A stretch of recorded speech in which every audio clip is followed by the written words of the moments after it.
నమస్కారం. ఉద్యోగులు, పెన్షనర్లు, ఉపాధ్యాయులకు సంబంధించిన ప్రతి అప్డేట్, ప్రతి సమస్య పట్ల సపోర్టివ్‌గా ఛానెల్‌లో వీడియోస్ అయితే వస్తాయి. తప్పకుండా సబ్స్క్రైబ్ చేసుకోండి. వీడియోస్ మాత్రం లైక్ చేస్తూ ఉండండి. ఇక వివరాలకెళ్తే ఉద్యోగులకి మరి 6 నెలలకోసారి రావాల్సిన డీఏలు రాకపోతే ఎవరికి చెప్పుకోవాలి?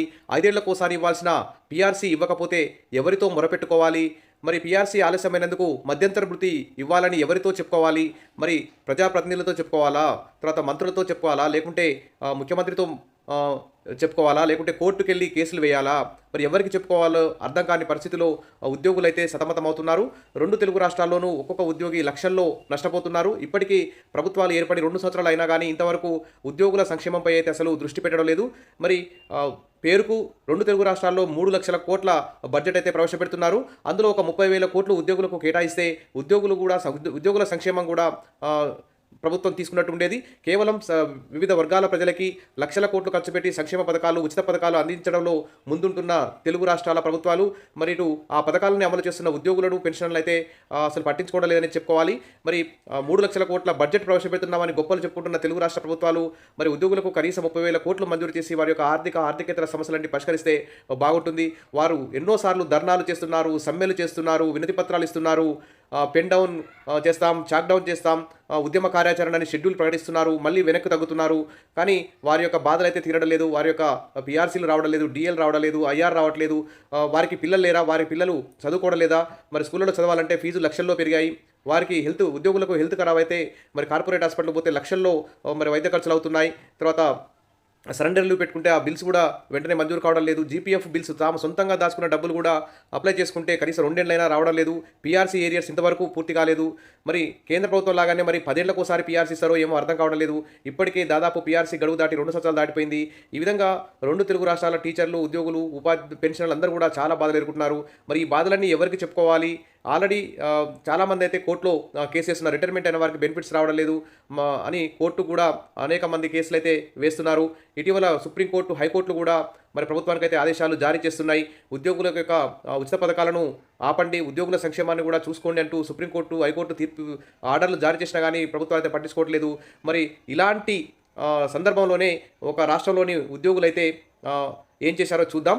టీచర్ల బాధలు, రక్తంతో లేఖలు, సమస్యలు పరిష్కరించాలని ప్రధానికి విజ్ఞప్తి. ఇక్కడ చూడండి, ఎంత బాధ ఉంటే రక్తాన్ని తీసి లేఖలు రాసి ప్రధానికి పంపుతారు.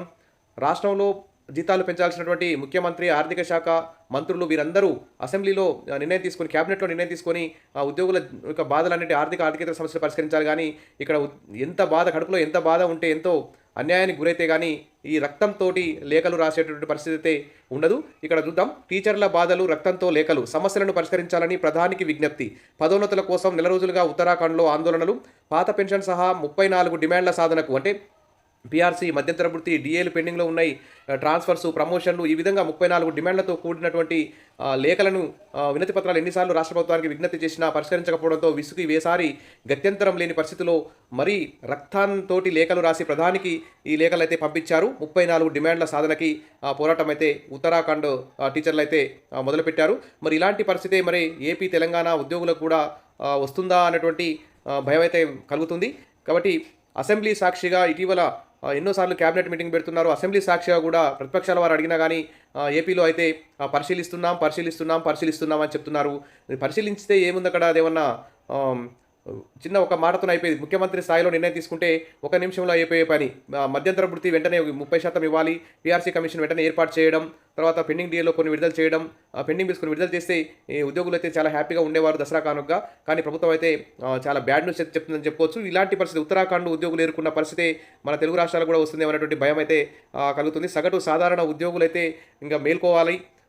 ఉద్యోగ జేఏసీని కూడా నిద్రలో నుంచి మేల్కొల్పాలి. ప్రభుత్వం మీద ఒత్తిడి తీసుకురావాలి. ఉద్యమ కార్యాచరణ రూపొందించాలి. అప్పుడే ఉద్యోగుల బాధలు తీరే అవకాశం ఉంటుంది. లేకుంటే ఈ విధంగా ఉత్తరాఖండ్ టీచర్ల మాదిరిగా మరి రక్తంతో ప్రధానికి, రాష్ట్రపతికి, సుప్రీంకోర్టు ప్రధాన న్యాయమూర్తికి ఈ విధంగా లేఖలు రాల్సిన పరిస్థితి వస్తుందేమో అని ఒక భయం వేస్తుంది ఇక్కడ చూస్తే.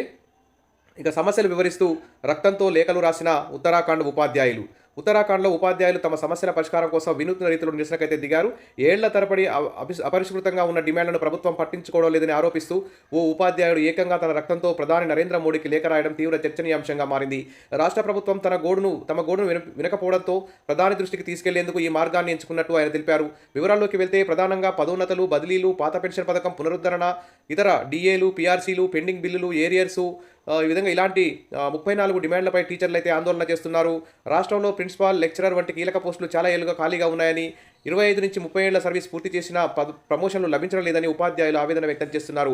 సీనియారిటీ ప్రకారం ప్రమోషన్లు ఇవ్వకుండా ఆ పోస్టులను ప్రత్యక్ష నియామకాల ద్వారా భర్తీ చేసేందుకు ప్రయత్నిస్తోందని వారు ఆరోపిస్తున్నారు. ప్రధానికి 500 మంది ఉపాధ్యాయులు లేఖలైతే రాశారు.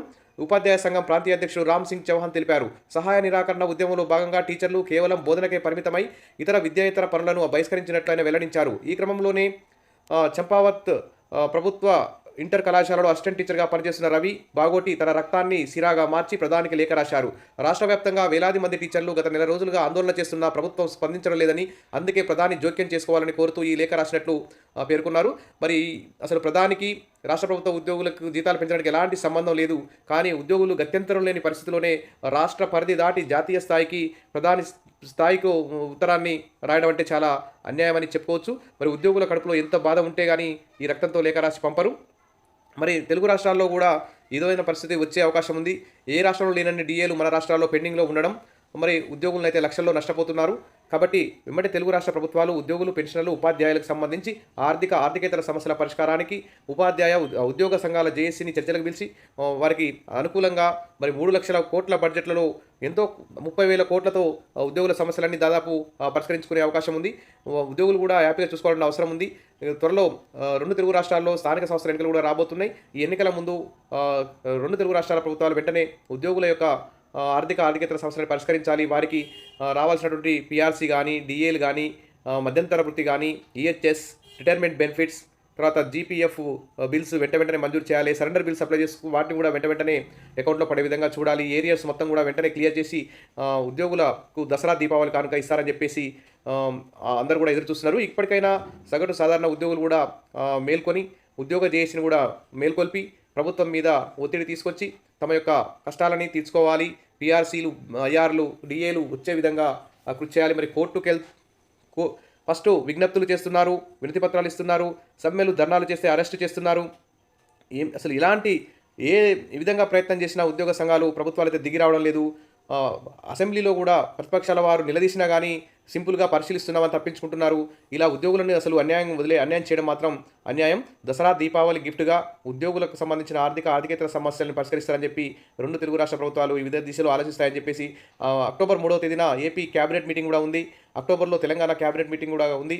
వీటిలో ఉద్యోగుల యొక్క సమస్యలను కీలకంగా ఎజెండాగా తీసుకొని ఉద్యోగుల సమస్యలు పరిష్కరిస్తారని చెప్పి అందరూ దసరా, దీపావళి కానుక తీరుస్తారని చెప్పి అందరూ కూడా ఎదురు చూస్తున్నారు. లేకుంటే ఉత్తరాఖండ్ టీచర్ల లాగానే రక్తంతో లేఖలు ప్రధానికి రాయాల్సినటువంటి గత్యంతరం పడుతుంది. కాబట్టి అందరూ కూడా ప్రభుత్వం ఉద్యోగుల యొక్క అసంతృప్తిని గమనించాలి. ఉద్యోగుల యొక్క అత్యవసరమైనటువంటి సమస్యల్ని వెంటనే పరిష్కరిస్తే వారు హ్యాపీగా తమ యొక్క విధులు నిర్వహించుకునే అవకాశం ఉంది.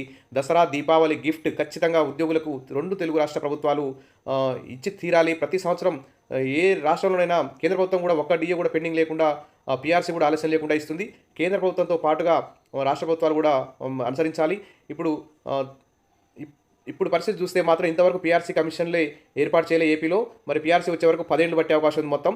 తెలంగాణలో కూడా పీఆర్సీ రిపోర్ట్ రెడీ అయింది, ఆయన తెప్పించుకోవడం లేదు. ఇంకా చాలా టైం పట్టే అవకాశం ఉంది. కాబట్టి ప్రభుత్వం అక్టోబర్ 3వ తేదీన జరిగే ఏపీ క్యాబినెట్ మీటింగ్లో ఉద్యోగుల పట్ల సానుకూల నిర్ణయాలు తీసుకుంటుందని చెప్పి ఆశిద్దాం. తెలంగాణ క్యాబినెట్ అక్టోబర్లో జరిగే క్యాబినెట్లో కూడా తెలంగాణ ఉద్యోగులకు కూడా గుడ్ న్యూస్ చెప్తుందని, దీపావళి కానుకగా ఇస్తుందని చెప్పేసి కోరుకుందాం. Wish all the best. మరిన్ని అప్డేట్స్ కోసం మన ఛానల్ని సబ్స్క్రైబ్ చేసుకోండి, వీడియోస్ అయితే లైక్ చేయండి. Thank you.